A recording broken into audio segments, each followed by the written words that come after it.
নিশ্চয়কৈ ইতিমধ্যে দেশত গঠিত হ'ল নৱতম যি মন্ত্ৰীসভা, সেই মন্ত্ৰীসভা ইতিমধ্যে গঠন হ'ল আৰু ইতিমধ্যে তৃতীয়বাৰৰ বাবে দেশৰ প্ৰধানমন্ত্ৰী নৰেন্দ্ৰ মোদী ডাঙৰীয়াই ইতিমধ্যে শপত গ্ৰহণ অনুষ্ঠিত হ'ল।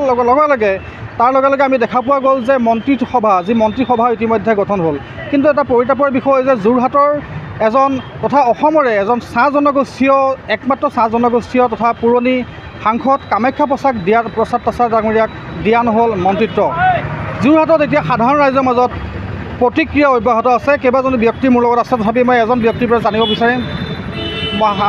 এজন পৌৰাণিক সাংসদ তথা চাহ জনগোষ্ঠীয় এজন সাংসদ, যি ইতিমধ্যে তেওঁক আচলতে এখন জাতিক আচলতে প্ৰতিনিধিত্ব কৰিছে, কিন্তু সেই যি জনগোষ্ঠীয় যি সাংসদ কামাখ্যা প্ৰসাদ তাছা ডাঙৰীয়াক কিন্তু দিয়া নগ'ল মন্ত্ৰিত্ব, স্থান নাপালে মন্ত্ৰীসভাত। কি ক'ব? চাওক, এইটো অতি দুখৰ আৰু পৰিতাপৰ বিষয়। বিশেষকৈ এটা কথা ক'ব লাগিব যে কামাখ্যা প্ৰসাদ তাছা ডাঙৰীয়া এজন ভাল ব্যক্তি আৰু তেখেত হ'ল পূৰ্বৰ সাংসদ আৰু সাংসদ হৈয়ে আছে, ৰাজ্যসভাৰ হওক বা লোকসভাৰ হওক। এতিয়া কথাটো হ'ল যে বিগত সময়ছোৱাত তেখেতক আমি দেখা পাইছোঁ যে খুব নম্ৰভাৱে ভদ্ৰতাৰে কাম কৰি আহিছে আৰু ভাল কাম কৰি আহিছে। এতিয়া যিহেতু তেওঁ মন্ত্ৰীসভাত স্থান নাপালে, একমাত্ৰ চাহ জনগোষ্ঠীয় ফালৰ পৰা একমাত্ৰ তেওঁৱেই আছিল।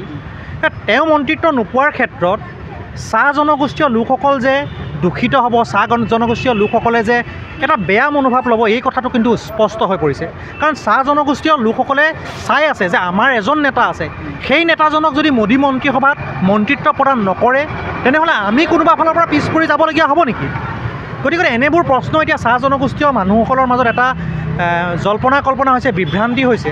গতিকে আমি এটা কথা ক'ম যে তেখেতে হয়তো মন্ত্ৰিত্ব পাব লাগিছিলে, বিষয়টো ভালদৰে আলোচনা কৰি চাব লাগে, আৰু তেখেতে মন্ত্ৰিত্ব পালে মানে হয়তো চাহ জনগোষ্ঠীয় লোকসকলৰ বাবে ভাল হ'ব আৰু তেখেতসকলে ভাল পাব বুলি আমি অনুভৱ কৰোঁ।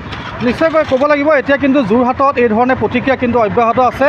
কি কাৰণত আচলতে, কি মনোভাৱত আচলতে কামাখ্যা প্ৰসাদ তাছা ডাঙৰীয়া, যি চাহ জনগোষ্ঠীক একমাত্ৰ এজন যি প্ৰতিনিধিত্ব কৰা সাংসদ তথা পুৰণি সাংসদ, গতিকে কি কাৰণে তেওঁ মন্ত্ৰীসভাত স্থান নাপালে, এয়া কিন্তু আচলতে এক আচৰিত ৰহস্য বুলি ক'ব লাগিব।